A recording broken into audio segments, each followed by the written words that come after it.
En el vídeo de hoy, nuestros compañeros José Miguel Espinar y Manuel Pozo entrevistan a Maite Blasco, que fue finalista del concurso Madrid Sky y acaba de publicar su segunda novela.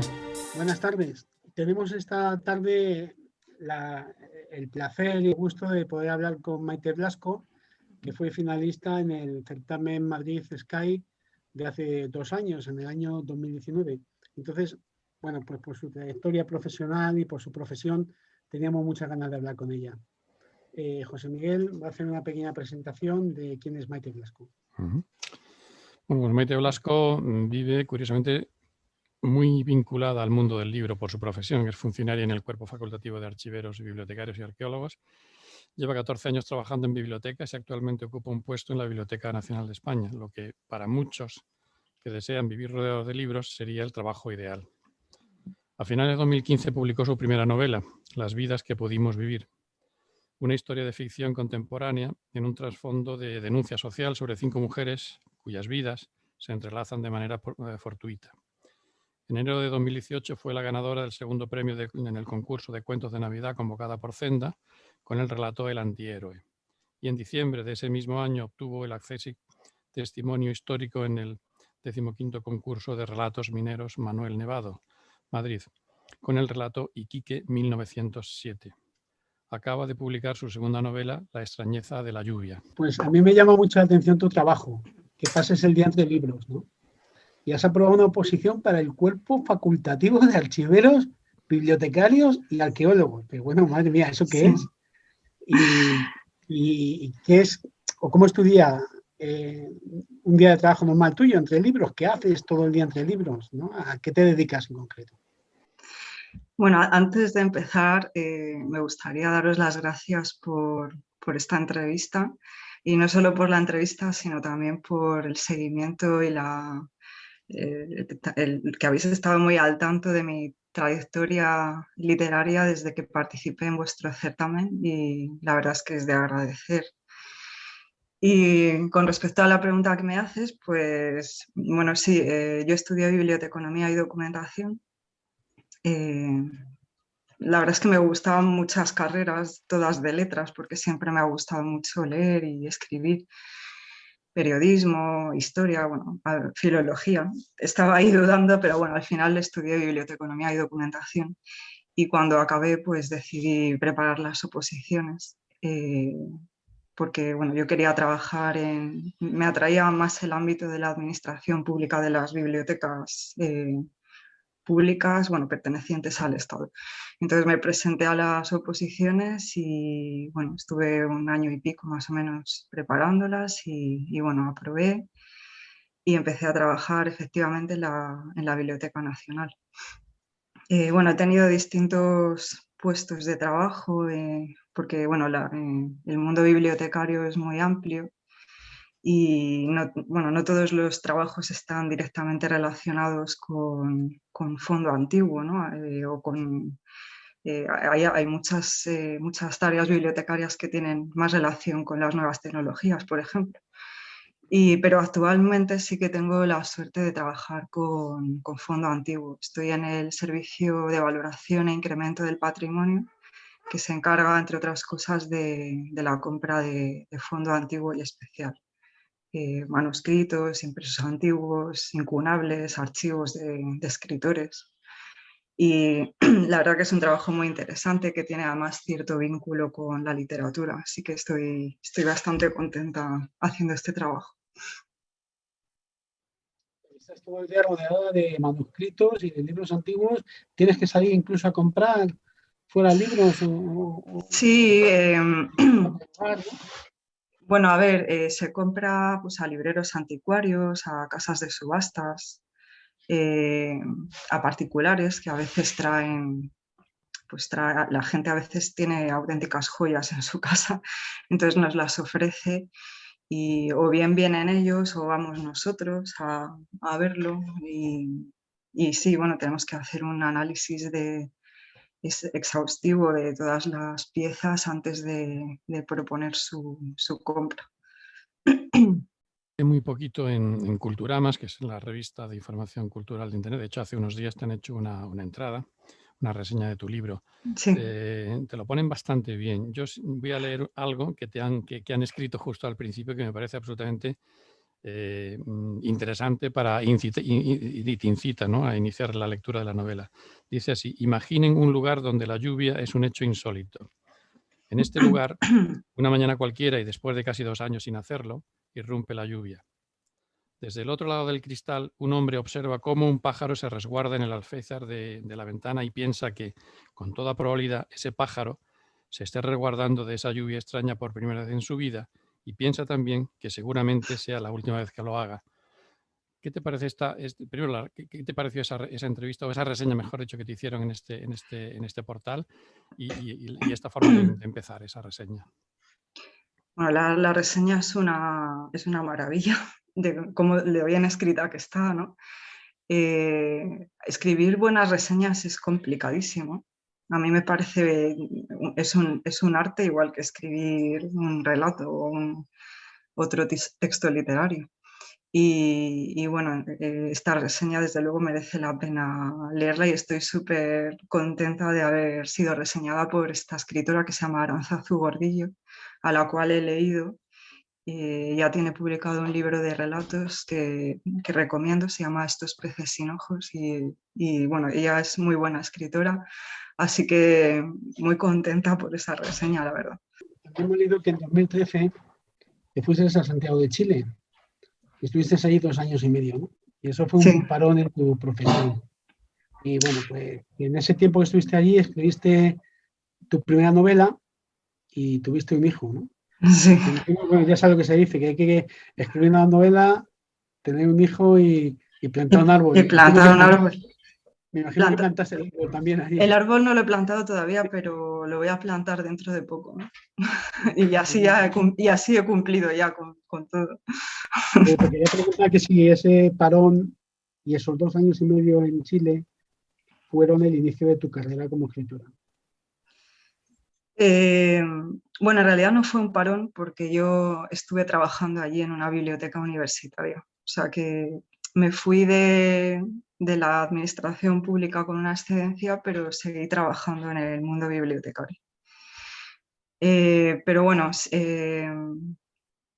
sí que fue el despegue de mi carrera literaria. O sea, no fue el momento en el que empecé a escribir, porque antes del 2013 yo ya había escrito cosas, pero sí que fue el momento en el que empecé a escribir de una forma más intensa y más continuada. Eso sí, es verdad.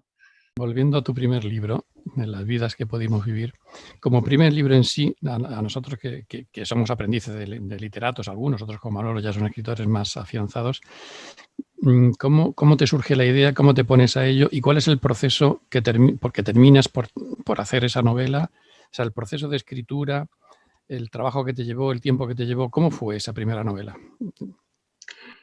Me llevó pues como 1 año y algo escribirla. Bueno, para mí fue la primera vez que experimentaba con la novela. O sea, hasta ese momento había escrito un relato corto, bueno, poesía, más en mi juventud, bueno, en la adolescencia y la época universitaria, ¿no? Era la primera vez que me embarcaba en un proyecto tan largo, en una novela. Lo que pasa que, bueno, sí que tuve bastante claro desde el principio cómo quería estructurarla. Lo tenía, bueno, en la cabeza, y también tenía un guión de cómo hacerlo. Es una historia coral con 5 protagonistas. Entonces, cada parte está dedicada a una de los personajes. Y los 5 personajes convergen en un lugar de trabajo, una fundación cultural un poco corrupta. Y luego, bueno, hay como 2 tramas: la trama de la fundación y luego las vidas que tienen cada una de estas mujeres.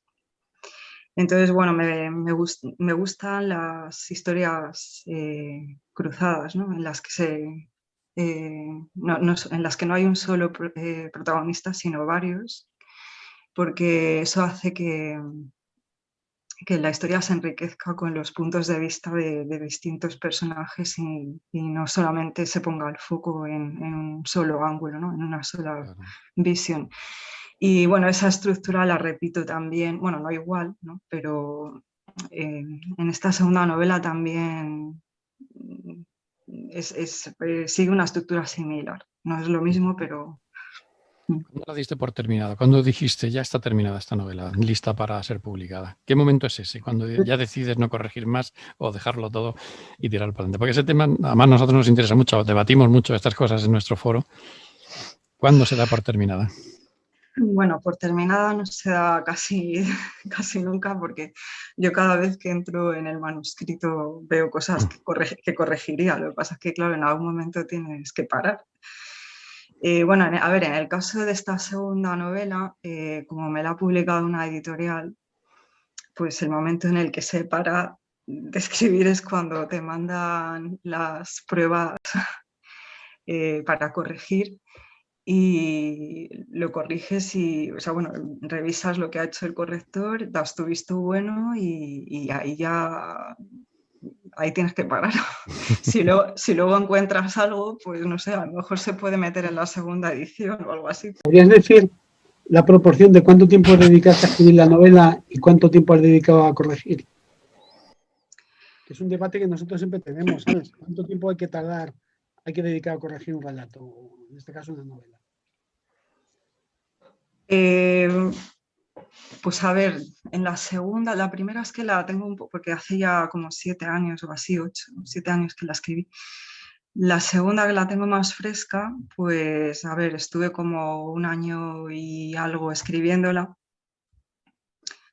De hecho, bueno, la acabé como a finales de 2019 y los 3 primeros meses más o menos de 2020 estuve dedicada a corregirlo, ¿no? O sea, unos 3 meses a revisar, corregir, cambiar algunas cosas que no me convencían. Me acuerdo de que fueron 3 meses porque la fui a llevar al registro de la propiedad el día antes del estado de alarma, porque dije, esto lo tengo que hacer ya, porque es que nos van a encerrar, pero vamos, mañana mismo. Y como no lo lleve esto ya, a ver cómo lo presento luego a las editoriales y a certámenes sin tener la obra registrada. Por eso me acuerdo perfectamente de las fechas.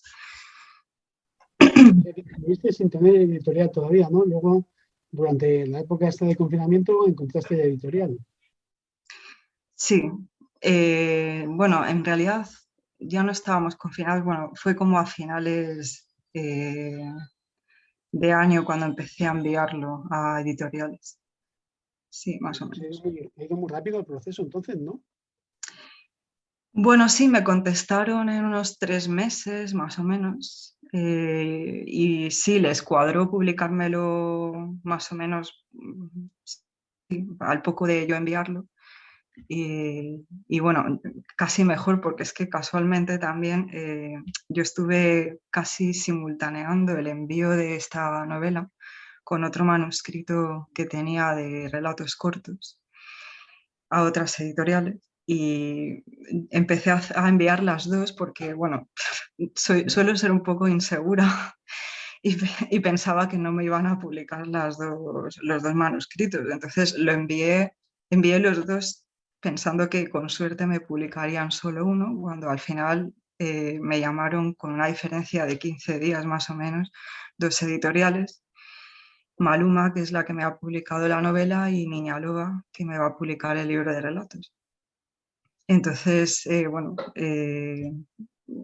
la verdad es que el 2021 está siendo muy excitante a nivel literario para mí, así que estoy bastante contenta.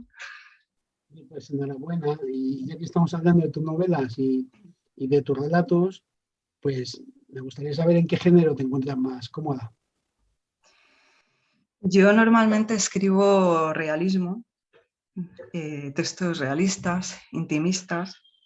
Lo que pasa que a veces coqueteo con otros géneros. Entonces, bueno, la última novela es una novela distópica, bueno, tiene tintes distópicos. Y bueno, justamente me estoy acordando de que el relato que envié al certamen Madrid Sky era también un relato distópico también. No suelo escribir tanto ese género, pero me gusta. Me gusta la distopía porque al final es una forma de analizar la realidad y proyectar esa realidad en el futuro. Entonces, aunque no estés siendo puramente realista, de alguna forma también estás haciendo un análisis de la realidad. Por eso me gusta también ese género. ¿Te fluye más en el relato o en la novela? ¿Perdón? ¿Te fluye más? ¿Cómo te encuentras más a gusto, ¿no? Bueno, son géneros distintos. A ver, la novela es un proyecto a largo plazo. Es más complejo de escribir porque es un proyecto mucho más grande y tienes que yo creo que tienes que reflexionar mucho antes de ponerte a escribir. Un microrrelato o un relato corto, pues bueno, al final es más breve, la tensión argumental se resuelve antes, tienes que contar con menos ingredientes, una estructura más sencilla, aunque tampoco es fácil escribir un buen microrrelato ni un buen relato corto, es también complicado. Pero bueno, son proyectos que se abarcan antes, ¿no? Los finalizas antes. Entonces yo creo que para escribir una novela creo que sí que hace falta un periodo previo de reflexión sobre la estructura, qué es lo que quieres contar, qué quieres transmitir, no limitarte solamente al argumento y a cómo van a ser los personajes, sino qué mensaje es el que tú quieres que la gente entienda con esa historia. Maite, en relación para los escritores como tú y mucha gente que ya vamos conociendo a través de la asociación y de los demás eventos que organizamos, para escritores como tú, escritoras como tú, ¿qué significan los concursos? ¿Qué os aportan, aparte de difundiros y de ampliar vuestras redes? El concurso en sí mismo, porque vosotros y tú misma has participado mucho y se han ganado múltiples premios, ¿qué te supone a ti personalmente? Bueno, yo me empecé a presentar entre otras cosas, para tener un poco de feedback, porque, a ver, yo creo que, no sé, supongo que esto nos pasa a todos los que escribimos. Cuando escribes algo, yo por lo menos es que estoy un poco perdida, no sé si lo que he escrito está bien, está mal, está para quemarlo directamente o no sé. Hay veces que tengo muchas dudas de si lo que he escrito está bien o no. Entonces, si tú lo mandas a un certamen y quedas entre los finalistas o incluso ganas un premio, pues eso de alguna forma refuerza tu autoestima y también te da como pautas acerca de, bueno, o sea, los jurados suelen estar formados por personas que entienden de literatura y eso pues te ayuda a seguir un camino, ¿no? Eso me pasó a mí también, fíjate. Yo la primera vez que mandé un certamen, yo empecé a escribir y al principio no conocía a nadie que escribía. Es una actividad bastante solitaria, ¿no? Hasta que presenté un certamen, un relato y quedé finalista, fue ACESIT y ya eso fue un subidón. Dije, bueno, pues mira, tiene un reconocimiento, creo que yo escribo, sea respetado, ¿no? Y la verdad es que sí, ese fue el inicio. A raíz de ahí, pues, me presenté más. Y bueno, y ahora están las redes sociales también, ¿sabes? Que en las redes sociales yo me incorporé después, empecé a escribir y me incorporé después. Pues tenemos el Facebook, tenemos Instagram y tenemos el Twitter. Y yo sé que tú tienes tu blog de Mai, que no sé cuánto tiempo le dedicas y qué supone para ti el blog de Mai.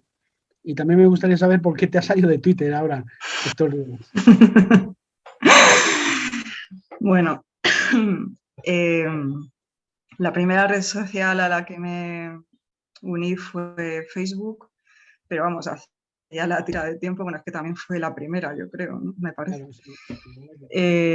Hace un montón de tiempo, más que nada pues para hablar con mi familia, mis amigos y colgar cosas así pues, de mi vida diaria. Lo que pasa que es verdad que luego últimamente pues ya lo estoy empleando más para difundir mis asuntos literarios más que temas personales. Luego me abrí el blog después de, vamos, si lo contamos de un modo cronológico, después de Facebook vino el blog.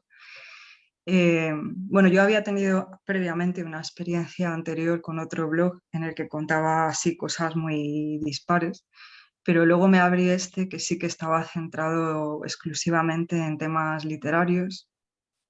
Empecé hablando de libros, o sea, publicaba reseñas, luego ya empecé a escribir microrelatos y la verdad, ay, espera que se me va a acabar la batería.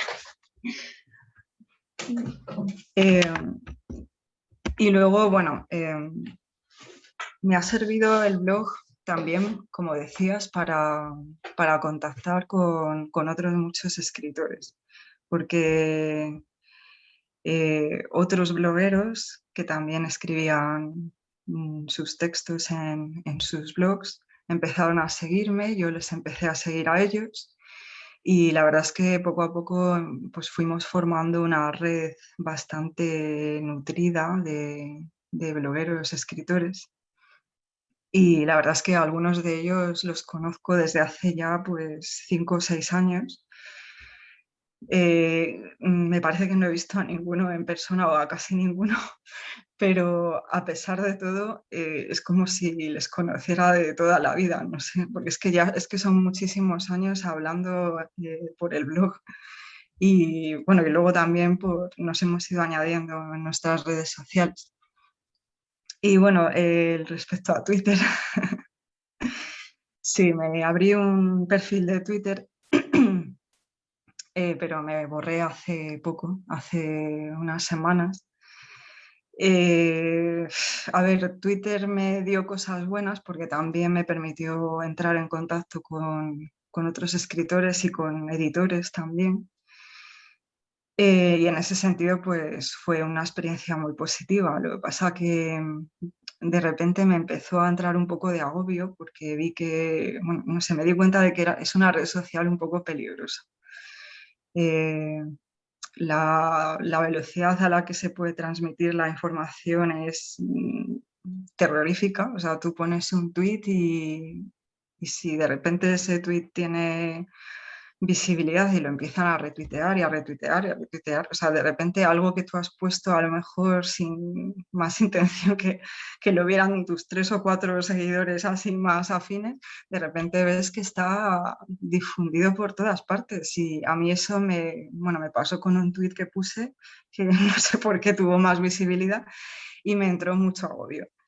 Y luego aparte, pues yo qué sé, también a veces veía mucha crispación, que es algo que no he visto en otras redes. O sea, yo creo que Twitter es especialmente, la gente está como muy crispada, no sé, hablan mucho de política. A veces yo seguía a escritores con la idea de que me hablaran de literatura o por lo menos que la mayor parte de las cosas que contaran fueran sobre literatura y al final se pasaban el día hablando de política. Entonces no me apetecía eso. Y al final, pues yo creo que cuando algo no te termina de encajar, lo mejor es cortar por lo sano. Bien, siguiendo con lo que decías digamos, esa comunidad de escritores que has ido encontrando al hilo de Facebook o de otros concursos en los que habéis participado, y por lo que yo, a título personal o como miembro de la asociación voy siguiendo, sois muy activos en las redes, os leéis mucho unos a otros y la pregunta es, nosotros vamos conociendo ya algunas decenas de escritores como tú que han participado en nuestro concurso, que ya vamos siguiendo, nos siguen unos a otros, y lo que sí veo que es tremendamente activo la respuesta que os dais unos a otros en términos de lo que publicáis, siempre y cuando, pues hablando de la literatura o de un premio que haya conseguido alguien o de una publicación. Me parece súper interesante que esa comunidad, que debe ser ya grande, refleja un colectivo de escritores que no son muy conocidos a nivel popular, pero yo creo que están ahí haciendo cosas tremendamente importantes y muy interesantes desde el punto de vista literario. Lo ves así también, ¿no? Sí, sí, sí. Sí, hay una serie de personas, de escritores, que los he conocido por el blog y los sigo habitualmente. De hecho, algunos de ellos pues, han publicado libros y también me he leído sus libros, ellos se han leído los míos, o sea que al final se genera un interés mutuo y que además es un interés en la mayor parte de los casos sincero, ¿sabes? No es un simple quid Sí, pro sí, quo claro, de sí. yo te leo porque tú luego me lees. ¿No? O sea, yo creo que en muchos casos, en la mayoría, creo que es un interés sincero.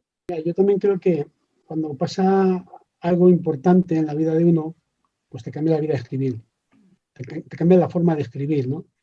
Pues yo qué sé, tener un hijo, te cambia, la desaparición de un ser querido, pues te afecta. Y ahora hemos vivido algo importante, y además lo hemos vivido todos, que ha sido la pandemia.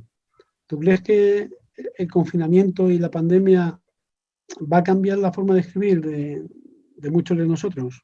Y en concreto, ¿va a cambiar tu forma de escribir? Bueno, cambiar la forma de escribir, no, pero sí que la pandemia ha inspirado e inspirará durante mucho tiempo muchos textos literarios, porque ha sido una tragedia que nos ha afectado a todos.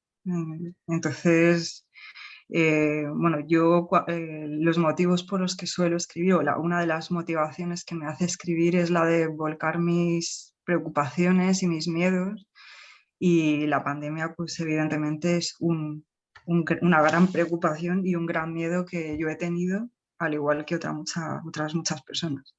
Maite, nos gustaría, como pregunta que hacemos siempre en este tipo de entrevistas, que nos recomendaras tu texto preferido, bien sea un relato o una novela. ¿Cuál nos recomendarías si tuviéramos que pedirte ese favor de recomendarnos un texto? Es que uno solo es muy difícil. Ya imagino. Pueden ser 2 o 3, tampoco. Hay que limitar. A ver, es que es muy complicado. Mm. A ver, no sé, voy a decir un título porque, a ver, últimamente he leído sobre todo mucha literatura hispanoamericana contemporánea, sobre todo escrita por mujeres. También he leído, bueno, yo estuve, como ya habéis dicho, en Chile viviendo, y cuando estuve allí pues leí a algunos escritores chilenos y bueno, también del entorno hispanoamericano. Entonces, bueno, uno de mis autores fetiche es Roberto Bolaño. Lo que pasa que, bueno, Roberto Bolaño es muy conocido, así que voy a recomendar otro libro que leí el año pasado. Se titula La azotea. Es una novela de una escritora uruguaya que se llama Fernanda Trías. Y se publicó hace más tiempo, pero ahora el año pasado creo que fue, o hace poco, lo reeditó la editorial Tránsito. Y a mí me impactó mucho ese libro, tanto por cómo está escrito como por la historia, y creo que merece mucho la pena leer a esta autora. Otra autora hispanoamericana, que es la argentina Samantha Schweblin, ¿no? Que seguramente la conozcáis. Hay un relato que me dejó muy impactada de su libro Siete casas vacías, que se titula La respiración cavernaria. Bueno, no sé si lo conocéis, pero es un relato súper perturbador y a mí la verdad es que me gustan ese tipo de textos que generan ese desasosiego y esa atmósfera inquietante, y la verdad es que lo clava. Muchas gracias. Lo incorporaremos a nuestra lista de relatos recomendados. A analizar Y, también. y ya una última pregunta te voy a hacer, porque se me ha quedado la cabeza aquí, pensando en la pandemia y en la forma de escribir durante la pandemia. ¿A ti se te ocurren relatos ahora donde no aparezcan personajes con mascarilla? Bueno, a ver, depende de dónde lo estés ambientando. Claro, si lo ambientas en el presente tienes que ponerle la mascarilla. O sea, Es así. es que es así. O sea, Estamos... claro, si es en el presente, hombre, pueden ser unos negacionistas los personajes y no llevarla, pero claro, o sea, si lo ambientas en el presente, la mascarilla forma parte ya de nuestra fisonomía. La verdad que sí, joder, que nos tiene esto un poquito sometidos, ¿no? Sí, sí. Bueno, pues nada, nos gustaría que nos leyeses un párrafo de tu novela. Vale. Bueno, voy a leer el comienzo del capítulo 2, que es, bueno, esta autora que ha escrito la reseña también hace referencia a una parte de este fragmento que voy a leer. Pero bueno, lo he elegido porque el título de la novela sale de esta idea que se cuenta en el capítulo 2, ¿no? Que es la sequía en la que vive este mundo distópico en el que se ambienta la novela. Es un día de primavera frío y oscuro. La lluvia arrastra sus lágrimas por las ventanas con una pesadumbre densa. Él, sin embargo, siente la felicidad de la lluvia como un regalo. 15 meses sin llover. Por fin cae algo de agua. Su coche eléctrico avanza silencioso por la amplia avenida. Solo el ruido seco del limpiaparabrisas quebranta la paz en el interior del automóvil. Afuera, los coches deambulan empapados bajo el hermetismo mudo de sus motores eléctricos. Alguna vez se escucha un claxon despistado o se siente la agitación del agua de los charcos bajo los neumáticos de algún vehículo. Se detiene en un semáforo en rojo. Cruzan ante él una madre y 2 niños vestidos con uniforme escolar. La mujer, nerviosa, los apremia con aspavientos para que se den prisa. Unos metros más adelante, a su izquierda, se halla la enorme mole grisácea a la que se dirige como cada mañana. El semáforo ha vuelto a cambiar de color, pero un anciano que camina con muletas aún no ha llegado a la otra acera. Samuel espera, paciente, a que el hombre suba al bordillo apoyándose en las muletas con dificultad. Seguro que se dirige al hospital, consulta de traumatología. Un claxon nervioso arroja su sonido incómodo, arriesgándose a una posible multa. ¡Qué prisas! Ya voy.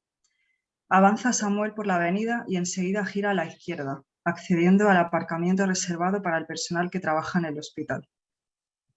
Sale del vehículo y aspira con placer el olor húmedo del aire.